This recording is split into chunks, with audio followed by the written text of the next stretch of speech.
Será que existe uma espécie de fórmula, uma equação mesmo, que dita o sucesso e o fracasso das civilizações? Pois é, a análise de hoje vai fundo numa teoria bem surpreendente sobre umas forças ocultas que, olha, parecem estar moldando o destino de todos nós. E tudo, mas tudo mesmo, começa com uma pergunta que é a cara dos nossos tempos. O que acontece quando uma sociedade inteira simplesmente para de acreditar? E olha só, não é só de religião que a gente está falando, não. Então, a fé, por essa ótica, é algo bem maior. É aquela convicção, sabe? Aquele sentimento de que o que a gente faz, os sistemas em que a gente vive, seja o trabalho, a ciência, o governo, até o amor, tudo isso vai dar em algum resultado bom. No fundo, a nossa confiança de que o amanhã vai valer a pena. Tá, mas e quando essa consciência fundamental simplesmente some? O que sobra? Bom, a teoria diz que aí a gente entra numa crise de propósito. Um buraco, um vazio mesmo que aparece na forma de decadência social e daquela angústia que cada um sente lá no fundo. E essa perda de fé, olha, não é só uma ideia filosófica, não. Ela vai corroendo as bases da sociedade, da pessoa. É como se abrisse uma rachadura que começa a aparecer em problemas bem reais, bem palpáveis, que acabam afetando todo mundo. Ok, se essa tal fé é tão importante assim, onde é que a gente deposita ela? Onde a gente investe essa crença? A teoria aponta para 5 áreas principais, que seriam tipo os pilares da nossa confiança coletiva. O mais interessante aqui é pensar em cada uma dessas áreas como se fosse um investimento de fé mesmo. A gente coloca nossa confiança, nosso suor em alguma coisa, pode ser na ciência, no trabalho, na comunidade, sempre esperando um retorno, né? Um resultado positivo, um futuro melhor. E é aqui que a gente chega no coração da teoria, uma equação. Sim, uma fórmula matemática surpreendentemente simples que se propõe a explicar nada mais, nada menos que o motor da própria civilização. Tá aí, V é igual a HY. Parece simples, né? Mas essa é a tal da equação energética da existência. Vamos agora quebrar ela em pedacinhos para entender o que cada letra significa. Então, pensa numa balança. De um lado, a gente tem o V, que é a nossa produtividade somada à energia disponível, ou seja, os recursos. É basicamente tudo que uma sociedade consegue criar e gerar.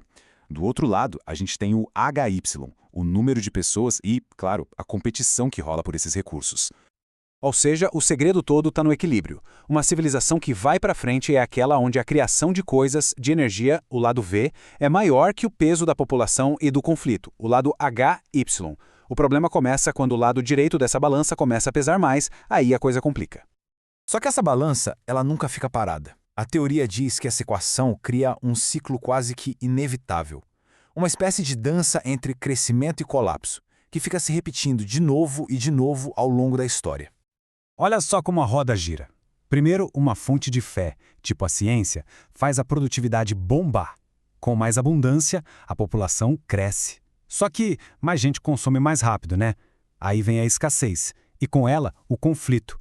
E adivinha, esse conflito acaba destruindo aquela mesma fé que começou o ciclo todo. É um ciclo vicioso. E hoje? Bom, hoje a gente está chegando perto dos 10 bilhões de pessoas no planeta. Isso significa que a variável H, a população, está no seu pico histórico. E isso coloca uma pressão, gigantesca, sem precedentes, na nossa equação. Então, beleza. Como é que essa equação se encaixa na nossa realidade hoje, agora? Vamos usar essa ideia como se fosse uma lente para tentar diagnosticar o tempo em que a gente vive. Quando começa a aparecer que a ciência, a razão não estão mais melhorando a vida de verdade, a fé nelas começa a desmoronar. A frase é dura, mas é direta. Para que acreditar em uma coisa que parece que não traz mais benefício nenhum? E aqui a gente vê a consequência final do aumento do conflito, o why.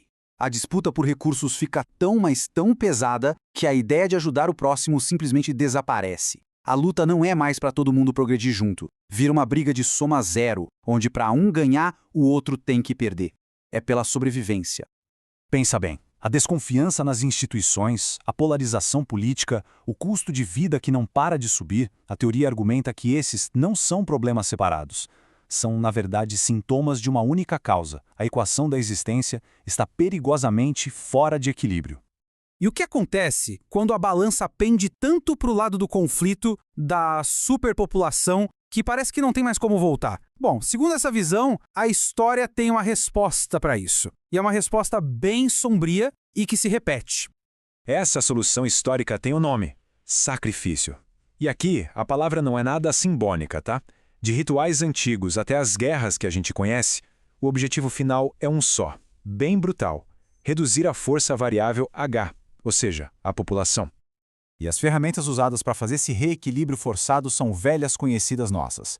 São praticamente os 4 cavaleiros do Apocalipse: a guerra, a fome, a peste e a violência. São esses os mecanismos que, quer a gente perceba ou não, a humanidade usou para consertar a equação na marra. E isso tudo nos deixa com uma pergunta final, e bem perturbadora. Será que a história é só isso, um ciclo sem fim de sacrifício? Essa teoria sugere que talvez as crises de hoje não sejam nenhuma novidade. Talvez sejam só o eco de um padrão muito antigo. Um padrão movido por uma equação implacável que continua, até hoje, moldando o nosso destino.